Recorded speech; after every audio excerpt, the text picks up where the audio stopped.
আরে মানে চিন্তা কেন করছো? আমি তো এক সপ্তাহের মধ্যেই চলে আসবো, আর তারা তোমার সব খেয়াল রাখবে। এবার তো ছাড়াও।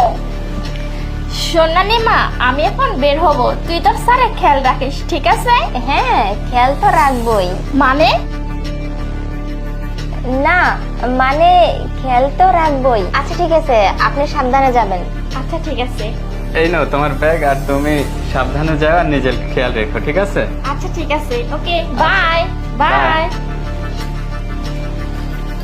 এই, তুই আমাকে কি দেখাইলি? যেটা দেখাচ্ছিলাম সেটাই। কারণ আপনার বউ তো আপনাকে সুখেই রাখতে পারে না, তাই আমি আপনাকে সুখ দিতে চাই। তুই ছাড়া আমাকে কে সুখ দিতে পারে? তাহলে চল রুমে। এই যা, আমি তো আমার ফোনটাই রেখে চলে আসছি, আর ফোনটা ছাড়া যাবো কিভাবে? একটা কাজ করি, রুম থেকে ফোনটা নিয়ে আসি।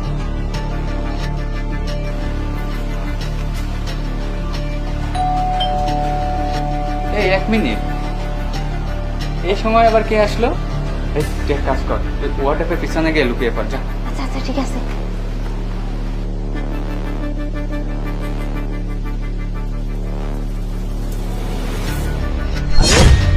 তুমি এখানে কি করছো? তুমি না মায়ের বাড়িতে গিয়েছিলে? মানেটা কি? ফোন ফেলে গেছি তাই নিতে আসছি। আচ্ছা ঠিক আছে, তুমি থাকো, আমি ফোনটা নিয়ে আসতেছি। আচ্ছা ঠিক আছে, যাও। আরে মনে হচ্ছে ওয়াটারপ্রুফ পিছনে কেউ লুকিয়ে আছে। আরে ওই তো পা দেখা যাচ্ছে, তার মানে মেয়ে মানুষ নিয়ে এসে ফুর্তি করা হচ্ছে। ওকে আজকে আমি হাতে হাতে ধরবো। কি করি, এখানে লুকিয়ে থাকি। শান্তা ফোন। কি ব্যাপার? শান্তা ফোন না নিয়ে চলে গেল, হয়তো বা চলে গেছে। এই তাড়াতাড়ি বের হও। কি আসছিল? আরে আমার ওয়াইফ আসছিল। তোমার ওয়াইফ আমাকে দেখে নেয়নি আরে তো? না, দেখিনি, ও চলে গেছে। তাহলে তো খুব ভালোই হয়েছে। চলো। আচ্ছা চলো।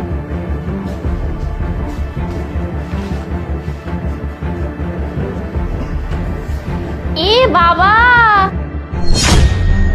বেডরুমে যাওনি, এখানেই শুরু করে দিয়েছো? কি আরে- ব্যাপার? আরে না না শান্তা, তুমি যেটা মনে করতেছো ওইটা না, আসলে আমার মাথাটা অনেক ব্যথা করতেছিল, তো এই জন্য মাথাটা টিপে দিচ্ছিল আর কি। ও আচ্ছা, মাথা টিপে দিয়েছিল। তুমি কি আমাকে বোকা মনে করছো যে আমি কোনো কিছু বুঝতে পারি না, কোনো কিছু জানতেও পারি না? শোনো, একটা কথা বলি, ও যখন এই ওয়ার্ডরোবের পিছনে লুকিয়েছিল তখনই আমি ওর পা দেখে নিয়েছিলাম, আর আমিও না ওই